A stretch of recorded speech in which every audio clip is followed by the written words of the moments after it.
আমি আমার যুবক কিশোর যুবতী কিশোরী ভাই বোনদের বলবো, সমাজ তোমাদের পক্ষে নয়, ঈমান চুরির পক্ষে। পিতামাতা তোমাদের ছেড়ে দিয়েছেন, তবে অন্তত নিজেদের ভবিষ্যতের দিকে তাকিয়ে, দুনিয়ার ভবিষ্যৎ আখিরাতের ভবিষ্যতের দিকে তাকিয়ে নিজেরা সাবধান হও। দুনিয়াতে অপরাধ হবে, পাপ হবে, অন্যায় ভুল হবে, তবে দুটো বিষয় খুব ভালো করে মনে রাখো। নামাজটা কখনো ছেড়ো না। নামাজ, যদি সিনেমা হলে থাকো বেরিয়ে এসে নামাজ পড়বে, যদি খেলার মাঠে থাকো ওয়াক্ত মতো নামাজ পড়বে। নামাজটা কখনোই ছাড়বে না, যত কিছুই হোক সময় মতো নামাজ পড়বে। আর অশ্লীলতাকে, মাদকতাকে বিষের মতো পরিত্যাগ করবে। এই দুটো বিষয় যদি তুমি ঠিক রাখতে পারো, ইনশাআল্লাহ অন্যান্য ভুল ত্রুটি তওবা করবে, ভালো হবে, খারাপ হবে, এই নামাজ তোমাকে আল্লাহর পথে টিকিয়ে রাখবে।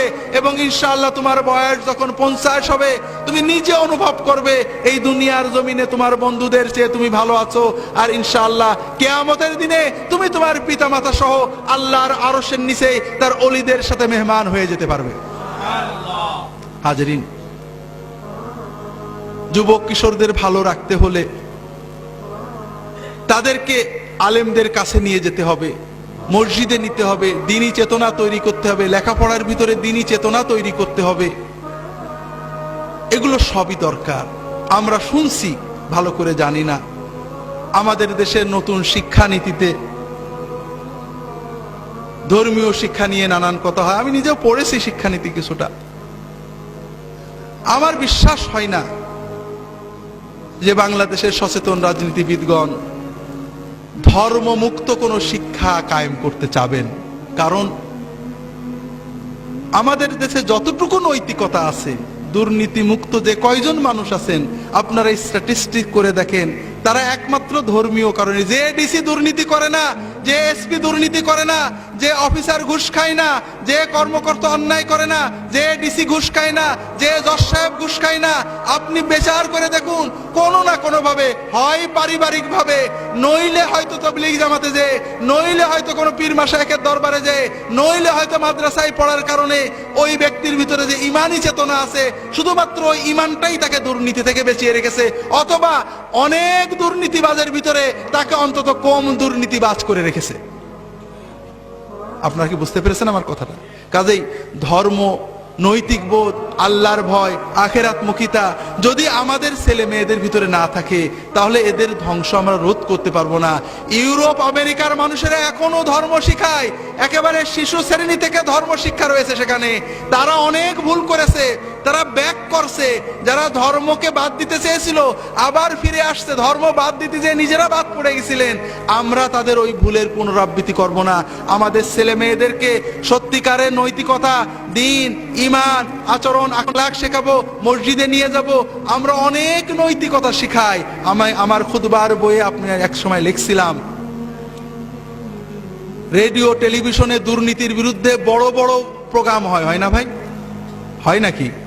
বিশেষ করে আমাদের গত তত্ত্বাবধায়ক সরকারের সময়ে কোটি কোটি টাকার প্রোগ্রাম হতো, দুর্নীতিকে না বলুন, আছে না? এইসব কোটি টাকার প্রোগ্রাম শুনে কেউ কি দুর্নীতি বন্ধ করেছে? করেছে নাকি? করে না। কারণ যারা এইসব লেকচার দেন, দেখা যায় তাদের পরেই মানুষের কোনো আস্থা নেই, তারাই নিজেরা দুর্নীতিতে লিপ্ত। বিশেষ করে এই ইউরোপের, আমেরিকার বড় বড় পণ্ডিত এসে আমাদের দুর্নীতির বিরুদ্ধে বড় বড় লেকচার দিয়ে গেল। কিছুদিন পরে পেপারে দেখা গেল এই লেকচার দাতারাই বিরাট বিরাট দুর্নীতিতে জেলে চলে গেছে। শোনেননি?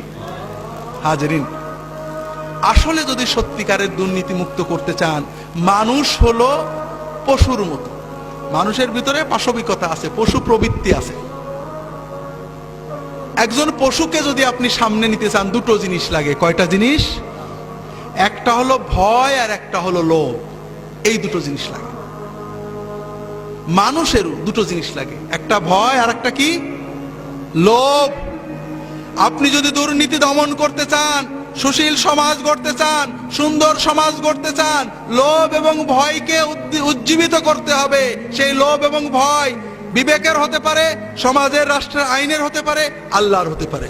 বিবেককে বুঝ দেওয়া যায়, আইনকে ফাঁকি দেওয়া যায়। ইউরোপ আমেরিকাতে দুর্নীতি কম আছে আইনের শাসনের কারণে। আইনের কারণে।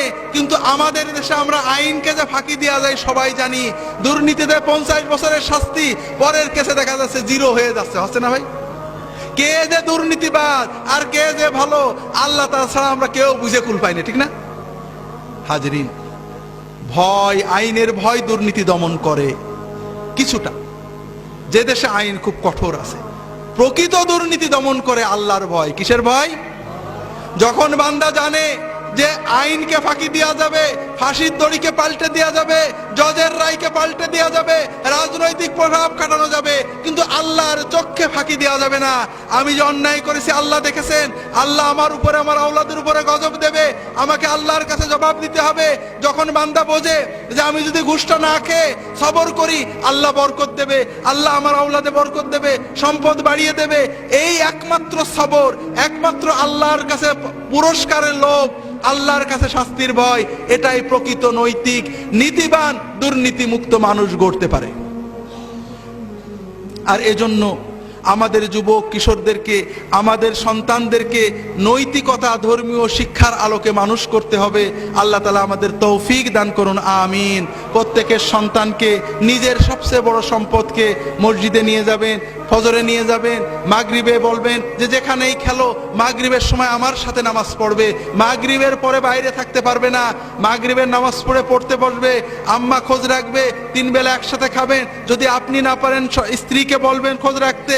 এইভাবে সন্তানদেরকে অন্তত 20 বছর পর্যন্ত চোখের ভিতরে রাখবেন। আল্লাহ তাআলা হেফাজত করুন, আমিন।